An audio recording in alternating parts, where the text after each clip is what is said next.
back to the channel, back with another meal in the crock pot. This time our chicken and gnocchi soup. I've been working on this recipe for more or less the last 6 months, and I think I finally got it to the point where I can share it with you. For this recipe, we're going to need 100 grams of spinach, 2 pounds of skinless chicken thighs, 12 ounces of bacon, 4 cups of chicken bone broth, 2 pounds of potato gnocchi, 20 ounces of mirepoix, or mirepoix, depending on how you say it. This is just a combination of celery, onion, and carrot if you can't find it pre-chopped. 1 can of condensed cream of chicken soup, 2 12-ounce cans of evaporated milk, 4 teaspoons of garlic, 1 teaspoon poultry seasoning, 1 teaspoon of salt, 2 teaspoons Italian seasoning, 2 teaspoons of dried basil, and lastly, later in the recipe, we're gonna need 3 tablespoons of cornstarch mixed with 2 tablespoons of water. Okay, let's get into cooking. All right, so to get this started into our crock pot goes the can of condensed chicken soup. On top of that, we're gonna add our chicken bone broth. You're just gonna whisk that together to blend.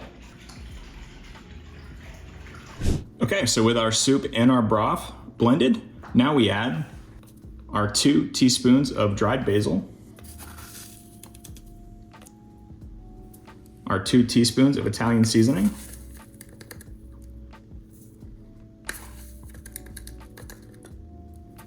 our 1 teaspoon of poultry seasoning,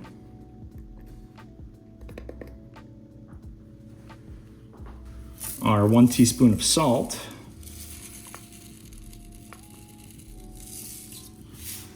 and once again, just stir this up real quick. To this bath, we're gonna add our 2 pounds of skinless chicken thighs. And then finally on top of that, we're gonna add our 20 ounces of this celery, carrot, and onion mixture, which is known as mirepoix. I think is how you say that. 4 years of French in high school, apparently not enough, but you just add that on top of the chicken.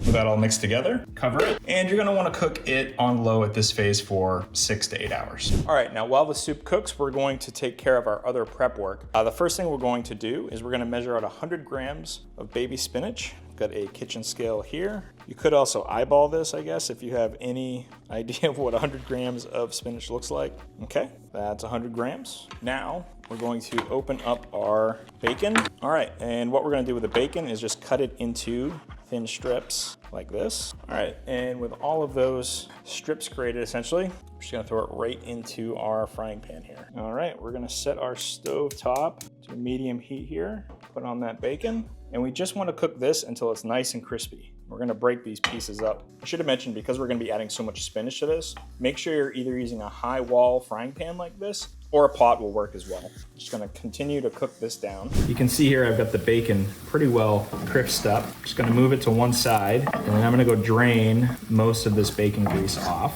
just so it doesn't end up in the soup. Okay, so we're gonna spread the bacon back out. To this pan, we're gonna add our 4 heaping teaspoons, and I do mean heaping, teaspoons of garlic. We're gonna saute that for 1 minute, just enough to let the flavor out. Oh, I wish you could smell that. Okay, and then after a minute, we're gonna add that 100 grams of loose leaf spinach that we measured out prior. And you just wanna cook this down until it's wilted. And I know this looks like a lot in the pan, but there's a lot of liquid in spinach, and it really does cook down quite a bit. You want to move it around a little bit just so that all that bacon doesn't stick to the bottom of your pan. It also, I think, helps the spinach cook down a little bit quicker. If more of it's coming in contact with the pan, it's releasing more of that liquid. But you can already see we're below the lid here, so it's cooking down pretty quick. And that's about as far as we want to take it. We're going to take that off the heat, and we're just going to move it into a bowl for later. You won't need this until the end. You can do it right before you need it, or it's a few hours before I'm gonna need it, and I'm just gonna put it in the fridge so that I'm good to go when I need it. All right, well, it's been 8 hours, so we're back here at the crock pot. And the first thing you wanna do is you wanna get in here and just shred this chicken. Yeah, this is just pulling apart so easy. You wanna just go through just with 2 forks. This stuff's so tender, it doesn't have to be forks. Just shred it as fine as you can. You really wanna get it shredded pretty fine.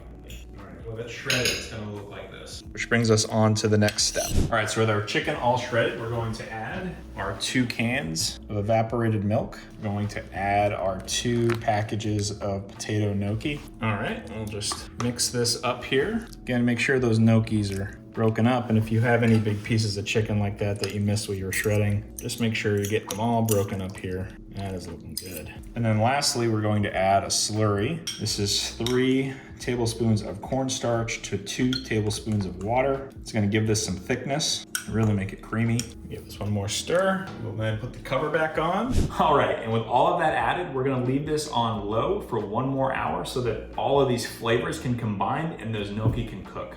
But we'll be back in 1 hour. All right, well, another hour has passed, so we are going to bring back out our spinach and bacon garlic mix that we made earlier. Put that in here and stir it up.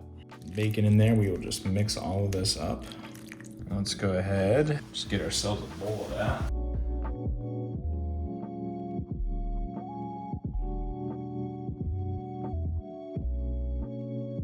All right, well, there's only one thing left to do, and that's to see how we did.